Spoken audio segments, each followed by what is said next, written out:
tengo hambre, pero no cocino. Got un taco de un lugar.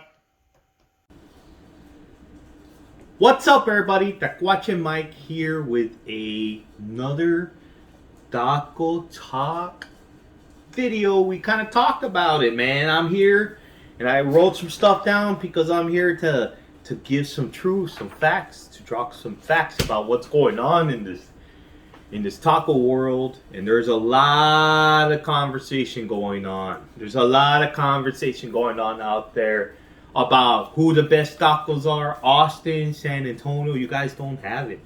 You guys don't have it. And this is my experience of some of the things, the ingredients, and some of the mistakes that they may make, or more likely that they get away with as business owners. That's the main difference. Is down here you really can't get away with things like that. You can't get away with salsas. You know, here we have homemade. You know, some of them are made that day. You know, and they're spicy, man. They're spicy. You can get a whole variety if you want to get. Woo, you can. You know. And then they're also doing things like bringing potatoes in a frozen bag, you know. They make the potatoes for breakfast from frozen. No, you got to cut those. A potato should be tender and a little bit crispy. And they miss that. They buy this pre-ready stuff, and it falls short, you know. And then there's things like beans. They get their beans from a can. You know, they get it from a can. And like my last video, not my last video, one of my last videos, the one where I did the new stuff from, what's that place? I can't remember it right now, man. I can't remember it. Hold on one second. What's that place called? My buddy, now I remember it. It was Piporo. I went and looked it up because I couldn't remember off my head. But the beans there were amazing. I remember I had that genuine reaction to those beans. And it's like they took their pinto beans and then they smashed them and they made them into refried beans for the taco, man. And the difference, it's just so subtle difference. Make all the difference between an A and an A. I mean, a B and an A, you know. It shifts you to that next level. And this is what all these little places down here are competing with each other against, you know. If you don't have these little details, if your price is a little too high, they'll cut you down, you know. Another one that I just read right here is, written down, is the chips. A lot of times you go to a restaurant and there's chips and salsa, right? That's normal. They're trying to get away from that. Not down here. Chips and salsa, right? Well, some of the chips you get, they come out of a bag. You could get them the same thing at HEB. Come on, man. Come on. Chips out of a bag? Out of a bag? Come on, man. No way. Chips got to be homemade. You know, they fry them up right there and we taste them. Oh, the crunchiness, the grease with the homemade salsa. And it all piles on top of each other. And this elevates the food, the tacos down here, way above Austin and San Antonio. Way above it. You know, and some people are struggling with these facts, you know, but it's facts. If you're gonna get potatoes that are pre-cut, you know, frozen, and you're gonna get salsa out of a can, and you're gonna get tortillas that aren't homemade, you know how many tacos I had over there that didn't have homemade tortillas? Are you kidding me?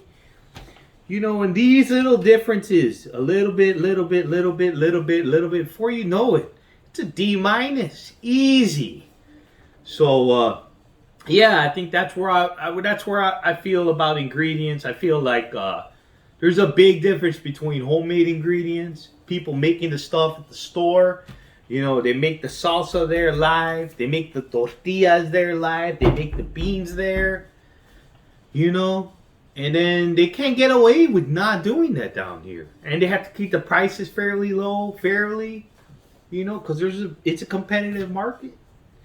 You know, a place will pop up and put all these places out of business, so they got to stay relative. You know, so that's my bit about ingredients. Ingredients can really make or break the taco place, and that's how I feel with a lot of these big towns outside that are still in Texas and still people still think they have good Mexican food, but nah, bro, they don't. They don't. You know, there's some truth to that, and it's hard hitting, and it's gonna hurt some people's feelings. I think, and I think some people just don't know the difference. They don't understand. I had a buddy I was talking to once. He's like, why do you think that the tacos are better down there? And I started talking to him about this. And he's like, oh, I guess they just, what we don't know kind of doesn't, like what we don't know up there in Austin, they don't know that they're missing out or that the stuff just isn't at that level. And I take a bite and it just kind of annoys me. It just tastes, meh, meh. I remember one place I worked, they wouldn't even cook the tortillas. They would like warm them up. Cook your tortillas, guys. That one's making me live a little bit mad. The puppy's getting a little bit upset about that one. It's okay. They'll start cooking their tortillas soon. It's okay. But that's about it. Ingredients are important. It's everything, I think. It takes so if you have a restaurant and you're outside of the valley, start making some of this stuff homemade. Do it. Why not reach for the best? Why not be the best place that you can be? Not just be competitive against everyone else. Don't do that, man.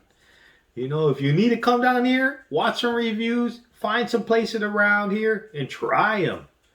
If you need to know what a good taco tastes like. Because then maybe you'll get it. And that's all I have.